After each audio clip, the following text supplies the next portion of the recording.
cette phase, l'église en progression. Amen.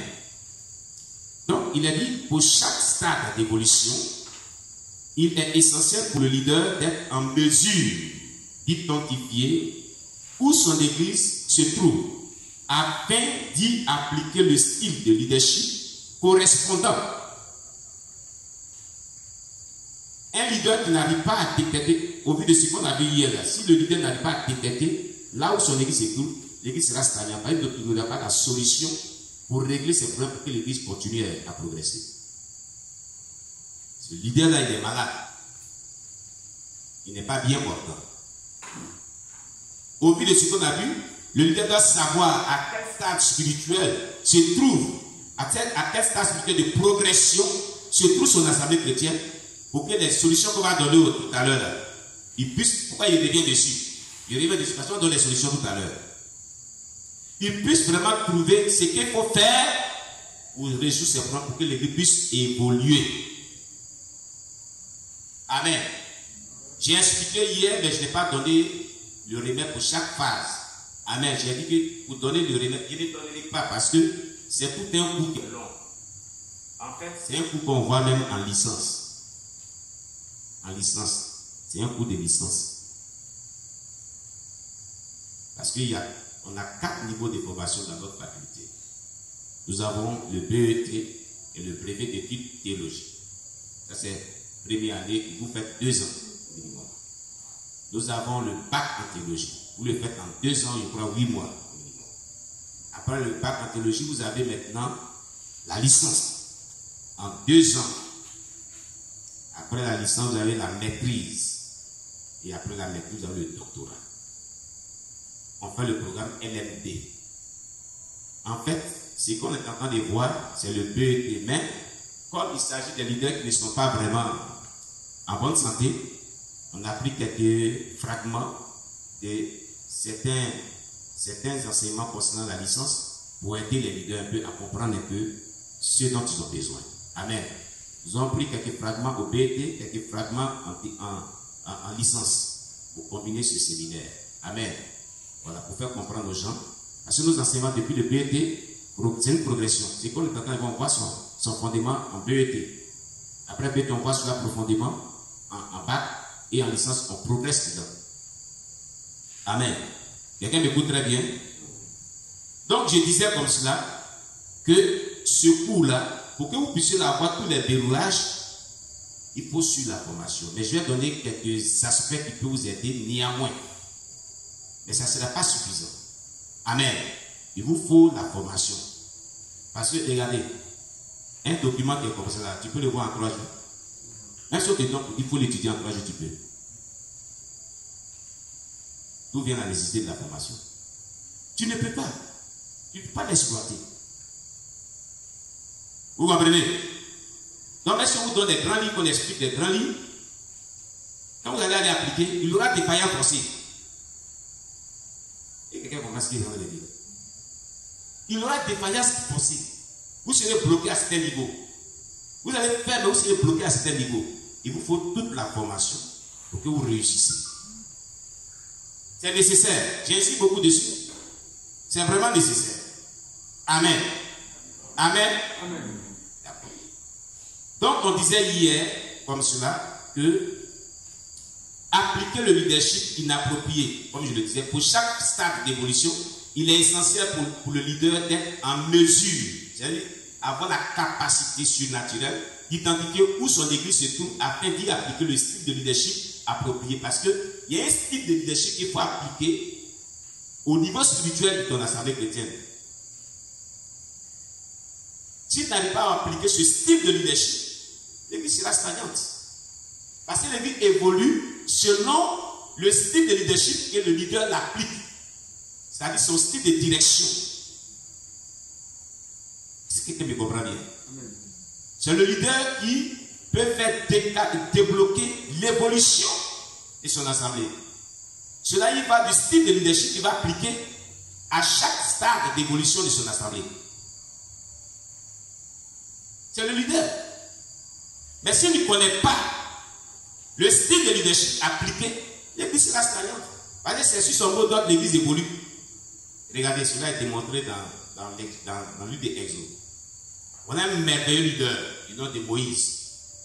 Vous avez vu ceux qui ont étudié un peu le livre des Exodes, que lorsqu'ils étaient dans le désert, quand la nuée s'arrêtait, tout le peuple s'arrêtait. N'est-ce pas? Quand la nuée marche, que Moïse est devant, puis ils sont tous. Moïse se lève et puis suit la nuée. Tout le peuple le suivait. À chaque niveau de leur cheminement, c'était comme ça. C'est la même chose qui se passe par rapport au style de leadership que vous devez appliquer au mode d'évolution, de progression spirituelle de votre assemblée chrétienne. Quand l'église est débutante, il y a un style de leadership qu'il faut appliquer. Quand l'église est une église en chose immature, il y a un style de leadership qu'il faut appliquer. Quand l'église est au stade de la jeune église, il y a un style de leadership appliqué. Et quand l'église est une église en progression, il y a un style de leadership à appliquer. Les leaders doivent le savoir. Hier, c'est ce qu'on a vu profondément dans les détails. On n'a pas donné le style de leadership approprié pour chaque.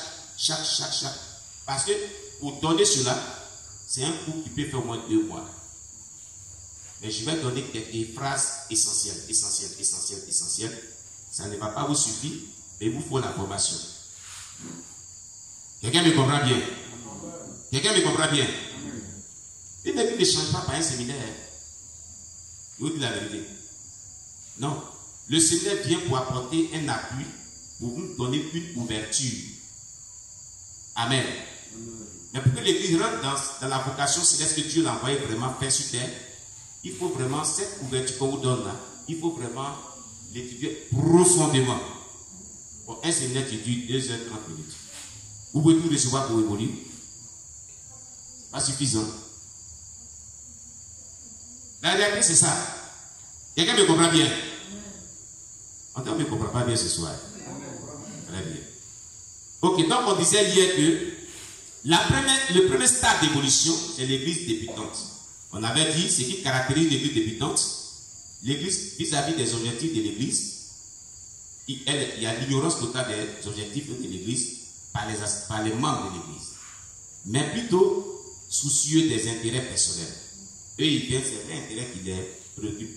La vision de l'église, les objectifs de l'église, ça appartient à pasteur seul. Quand l'église débute, là, c'est comme ça. Il ne s'implique pas. Le pasteur va crier, venez, on va faire ceci. Mais si le pasteur même aussi ne fait pas choix pour les communiquer la vision, les instruire selon la vision, les donner tout ce qui est nécessaire pour les aider dans la vision, il y a un problème. Regardez par exemple.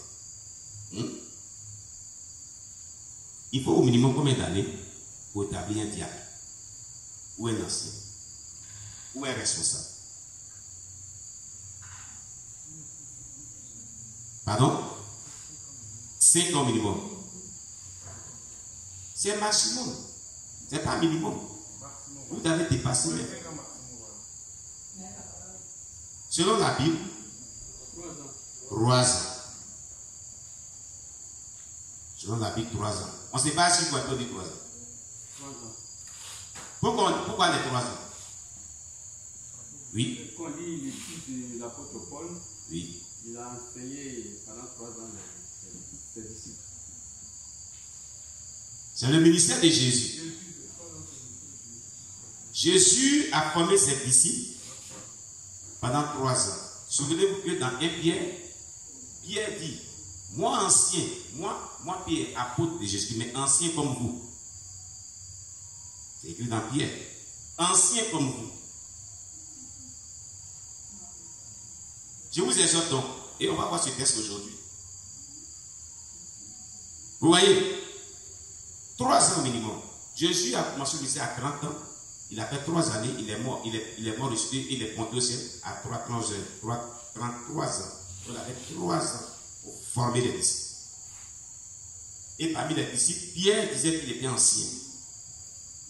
On va lire le texte où Pierre dit qu'il est ancien. Amen. Alléluia. Amen.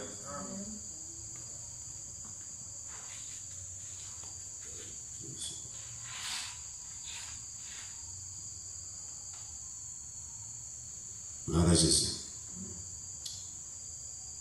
Mais aujourd'hui, savez-vous pourquoi on va parler de ça?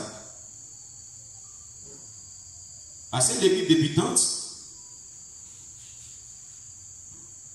quand les gens ne sont pas encore formés, enseignés pendant 3 ans, on les appelle à nous aider dans l'œuvre, ils ne peuvent pas. Parce qu'ils n'ont pas atteint le stade où était le pasteur.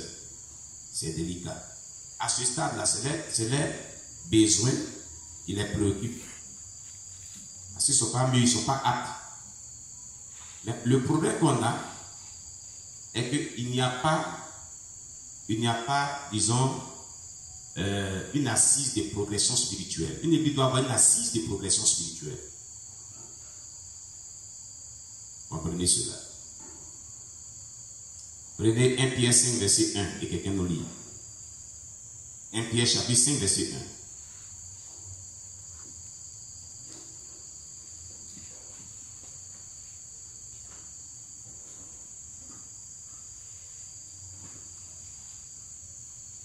Pierre 5, 1. Oui. Voici les exhortations que j'adresse aux anciens qui sont parmi vous. Moi, ancien comme eux, témoin des souffrances de Christ et participant de la gloire qui doit être manifestée. Le verset 1, c'est bon. Vous avez vu que Pierre a dit quoi? Il dit, moi, ancien comme vous. Il est ancien à qualité de quoi? Parce qu'il a été formé pendant 3 ans. Par qui? Jésus. Amen. Amen.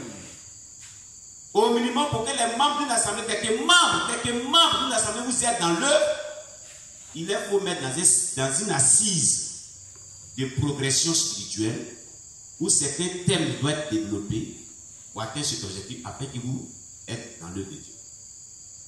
Voilà comment l'œuvre de Dieu, on le fonde. On la fonde, disons. Amen. Quand l'église est débutante, il faut une école au sein de l'église qu'on appelle l'école de progression spirituelle. Chez nous, on appelle ça le CPFP. On a le CPFP ou le GBR. Le CPFP est un cours qu'on appelle cours préparatoire à la formation pastorale. Et ça, c'est le CPFP. Dans notre EMJC, dans notre assemblée chrétienne. Et le CPFP prend le chrétien moyen qui est là, celui qui vient de se convertir, et le met dans une progression spirituelle afin qu'il découvre son appel jusqu'à la maturation. Le CPFP. C'est un programme de formation qui prend le chrétien débutant de la vie chrétienne, où il vient d'accepter Jésus-Christ, pour le remonter au sommet. Et il y a certains thèmes à développer progressivement. Au bout de 3 ans, maintenant le pasteur ou le leader peut dire que les gens peuvent venir m'aider maintenant à faire cette œuvre. Mais comment il va savoir cela? Il faut qu'il mette ces gens dans une étude de progression spirituelle bien suivie. Ceux qui ont suivi cette étude-là pendant 3 ans, s'ils sont au minimum de 10, 15, 30 personnes, ça sera bon. Cela peut vous aider maintenant, vous pouvez les responsabiliser et établir la structure de l'église. Et il peut maintenant passer à la phase de l'église immature. On ne peut pas dire même immature. L'église est vraiment jeune. Parce qu'ils vont sauter l'état de l'église immature. Ils sont l'état de l'église jeune, en phase de progression. Ils vont commencer à faire les premiers pas. Vous aider. Mais pendant ces 3 années, vous aurez donné tout ce qui est enseignement qui concerne 1. La nouvelle naissance. 2. La maturité spirituelle. Ce qu'il faut faire pour se mettre dans la maturité spirituelle. Ce qu'il faut faire pour reconnaître son appel ministériel. Et les différentes responsabilités, vous les expliquer pour chacun ce à quoi il a appelé. Vous comprenez? Amen. Et tel enseigne que lorsque vous les responsabilisez, ils soient maintenant capables de vous aider. Parce que pour qu'un chrétien puisse être engagé à votre côté, il faut que ce dernier soit d'abord né de nouveau. Ayant la crainte de Dieu. Ayant été baptisé dans le Saint-Esprit. ayant la vocation céleste. C'est le préalable. C'est le minimum dans le préalable. Et elle comprend bien. Donc, pour l'église débutante, c'est une parenthèse que j'ai ouverte. Ça ne concernait pas ce qu'on allait dire. Ça, on voit ça en